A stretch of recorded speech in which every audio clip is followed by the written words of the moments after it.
Abay, mali na to Pasado 10:30 na hindi pa rin ako binibigyan ng treats. Hey girl, I exist, you know.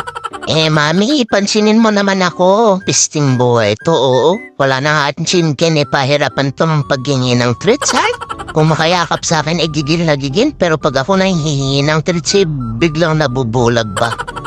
Ayaw mo nang maayos na usapan, ha?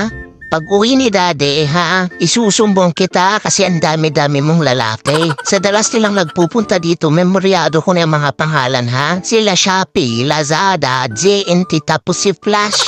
Napaka-materialistic mo, Mami, Tanggap ka ng gift sa kanila, Yan. Gusto mo palang pagbabantaan ka muna bago ka bumigay?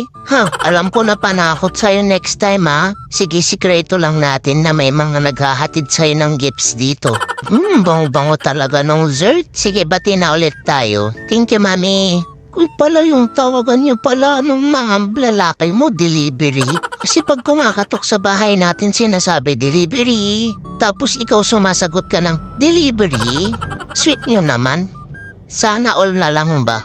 Thank you, Mami, Mamaya alas 12, aircon naman. Huwag mong kalimutan. Dito na ako sa Gedli. Okay na ako. Di na ako galit.